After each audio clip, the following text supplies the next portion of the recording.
Hello, this is Jerry Clark, and I want to welcome all of you to Murphy's Committee, the Interferes of Magic. I am so excited about the material we're going to discuss on this tape.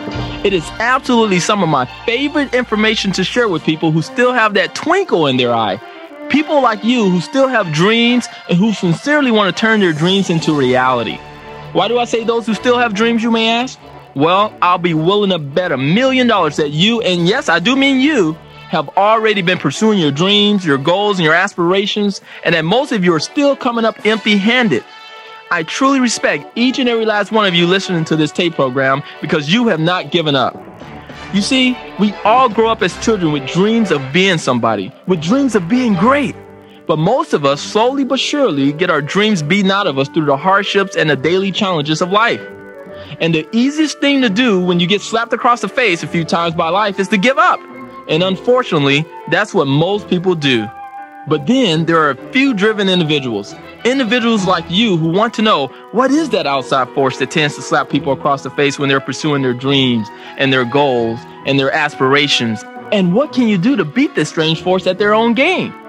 Well, I'm here to tell you that the name of this strange force who wants to stop you from accomplishing your goals and your dreams is called Murphy's Committee. Murphy's Committee has a group of 5 members who have set up an operation in the universe that will test a person's level of commitment to the dreams, goals, and aspirations in which they're pursuing. I call them the Interferers of Magic. Briefly, let me give you a background on how this concept came to me. When I was 18 years old, I had developed a goal to be a millionaire by the age of 25 because at that age, I thought success was strictly a monetary accomplishment. Therefore, anything that anyone did that didn't involve making money, I thought was an absolute waste of time. Everything I did had something to do with making money. If I wasn't actually working to make money, I was studying something that I thought could make me money. I couldn't understand how people could read a book just for the enjoyment or the pleasure of it. I couldn't see how they could just sit back and watch TV for hours unless it had something to do with how they can better their financial situation. I couldn't see how people could work hard all week just to have the ability to go to parties and nightclubs on the weekend so they could spend all of their money on drinking and drugs and so forth. I mean, people would actually do things to themselves over the weekend that by the time Monday arrived, they had forgotten what they did. It was the most meaningless and ridiculous behavior I had ever heard or seen in my entire life. The bottom line is that I stayed focused on money-making endeavors, and by the time I had reached the age of 19, I was rolling in the money. I was barely out of puberty, but I was making more money than most lawyers and doctors made. I was well on my way to becoming a bona fide self-made millionaire, so I had to play the part. I started buying Italian suits, Rolex watches, and silk underwear. The money was coming in faster than I could figure out what to do with them, and so I started buying fancy cars. I mean, one of the cars I bought was a candy apple red Mercedes-Benz SL with chrome rims. I mean, man, this thing was incredible. People everywhere thought I was a drug dealer. Even the ones that knew that I would never deal or use drugs thought I had to be one because they couldn't figure out where all this money was coming from. Even the police department where I lived did a big background investigation on me.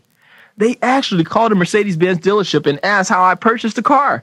They had cops trying to be friends with me so they can figure out what I was up to. They seriously thought I was doing something illegal. They thought that the legitimate businesses that I had were only cover-ups for some illegal operation I was up to. It was absolutely amazing all the theories that people had with what I was doing. They actually spent mental energy trying to figure it out when all they had to do was kindly ask me and I would have gladly showed anyone. Well, the fact of the matter is they didn't ask and I didn't care. I just went about my own business of making money. I remember people telling me that I should stop and smell the roses, but I couldn't figure out how smelling roses could make me a millionaire by 25. I didn't even develop serious and committed relationships with my girlfriends because I thought that they would only slow me down. I was on track to making it big in America, and I was loving every bit of it. By the time I reached 21, I had worked so hard and had made so much money that I thought I had arrived. By this time, I also started feeling very tired and worn out.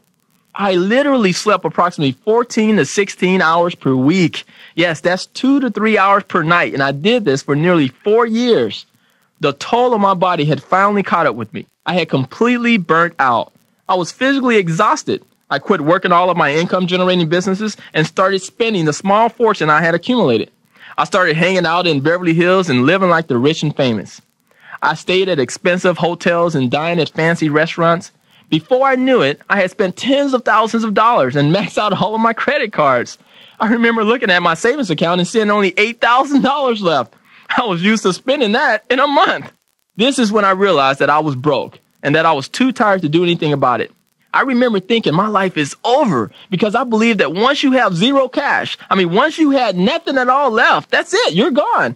Well, to my amazing discovery, when I had finally reached zero cash, I realized I was still breathing. I was still alive.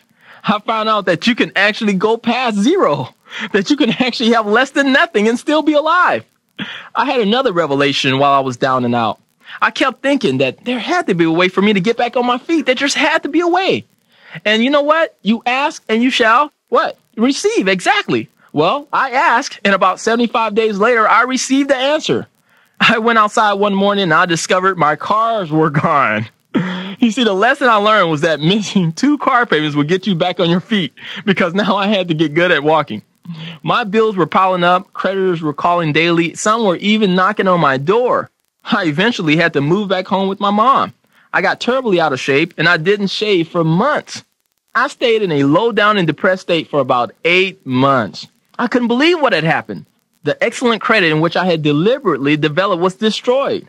All of the fancy cars, expensive jewelry, Italian suits, and portable phones, the $3,000 to $5,000 in cash that I always carried, foolishly by the way, in my glove compartment was all gone. The house I was to buy at 22 was now just a memory. What had happened? I thought, why did this happen to me?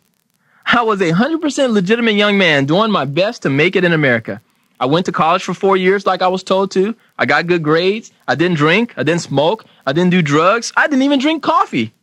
All I wanted to do was show people that it's possible to achieve their dreams if they only followed the recipe of going to school, getting good grades, working hard at a job or jobs, and being committed to their work. How could this have happened?